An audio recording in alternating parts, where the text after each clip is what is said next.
welcome, Monty! Alright, darling, now you can't hold the camera and the dog. No, I know, but I just thought I'd let her see what's going on because yes, she wants hello to be Monty. involved, don't you, Monty, with the unveiling? Yes, Yeah? now come on. Unveiling of the fruitcake. Come on.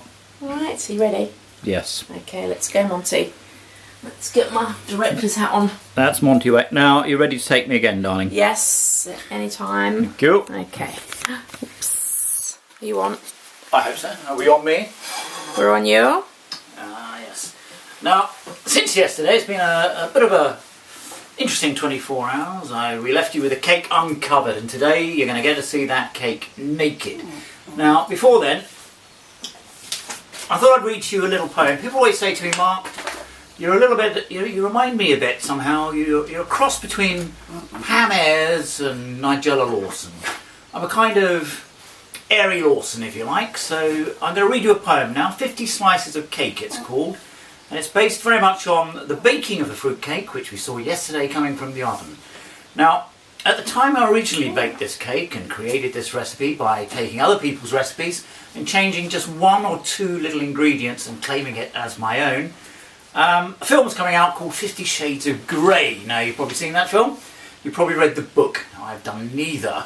A classic from Penguin Random House, I believe, sold millions, and I know they're busy at the moment preparing for the next edition of Online Girl 2.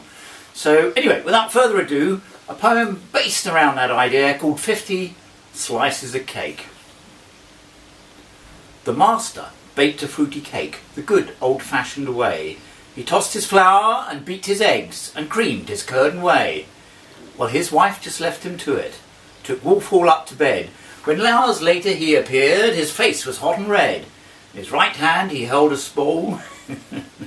And we'll cut that right there, but we won't really because we can't be asked. So we go back. In his right hand he held a bowl, a wooden spoon on high. Now give this here a goodly sniff, she heard him proudly cry. Well, she pulled tight her silken robe and took a careful nose, and sure her head felt heady from the fragrance that arose. I've put my plums in sherry sauce, the master proudly said. You'll taste none finer in the land, and jumped upon the bed. And the wife bounced accordingly as the master placed his bowl upon his bedside cabinet to await the morning toll. Bells, he cried, and she just sighed, she'll wake me in the morn, and then, my dear, need have no fear, the fruit shall be reborn. My nuts are in, my raisins too, my walnuts have been quartered, black strap molasses drizzled in, and my cherries have been watered. A cake is like a novel, dear, it's like a glorious story. Step by step the telling grows, and in the morning comes the glory. Now if you knew his darling wife, you'd know just why she sighed, to hear him talk of buttered sides and greasing round the sides. Now if you knew his darling wife, you'll know just why she sighed, to hear him talk of buttered cans and greasing round the sides. Well, but in the morning he arose with his bowl back in his hand and headed to the kitchen, exactly as he planned. And 5 hours later, on the dot, he proudly showed his pudding. His eyes were wide with pure delight, he knew it was a good 'un. It's risen proud, it's risen firm, he proffered her a slice. She chewed it once, she chewed it twice, in truth she chewed it more than thrice. She chomped and chewed and chomped again, and finally got to swallow. In mastication terms, she said, it was a damn act hard to follow. Well, his wooden spoon was tossed aside, his spirit it was battered. After all the stirring that he'd done, her walls had been quite splattered. But listeners dear, I'll write no more about his master baking. It's too hard work, and furthermore, my wrist is also aching. Well, there we are. A little ditty for you there before we get to the big reveal, the cake presentation. Now, some of you may be wondering, where's the cake gone? What is this? Is this an upside down cake? Is it an Australian cake? Well, no. The goodly wife, in her wisdom, decided that we didn't want the cake drying out, so she upended it and kept it in here. Now, I'm going to flip the thing, if I can. There we are. The cake as was.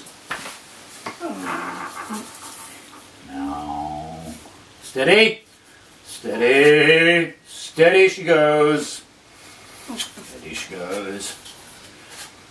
And voila. Ah! The cake in the tin rests. Another trick. The old chocolate tin trick. Put the cake on the tin, drop it down. Whoa! Here it is revealed. Now, I've had some correspondence in since yesterday's programming, asking, is the cake burnt?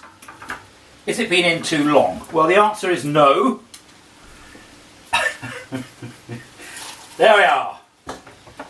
It's a fruit cake. It's a dark fruit cake. And not necessarily it should therefore be dark. Just how I like it. Beautiful. Blackstrap molasses drizzled in. Now another... On me please, darling. Another, Sorry, Keith. Another correspondent wrote in from France. I know.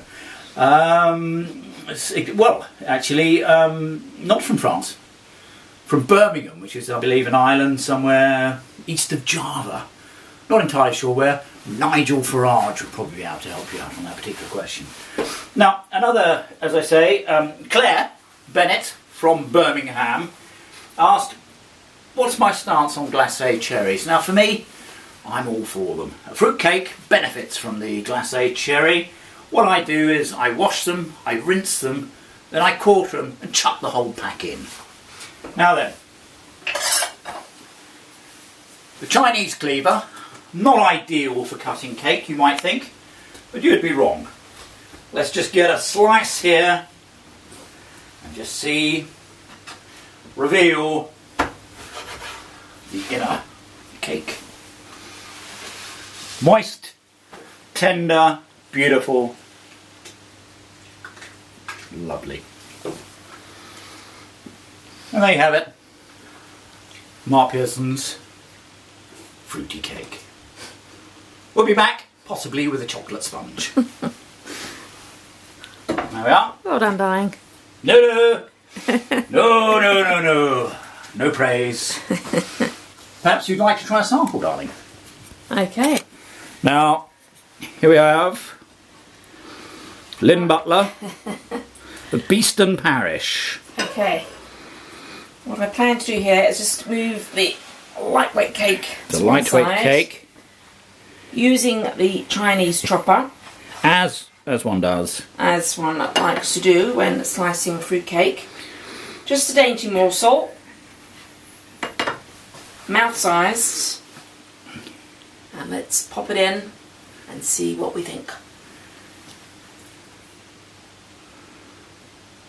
Wow. Just hold that there a second. She chewed it once, she chewed it twice. In truth, she chewed it more than thrice.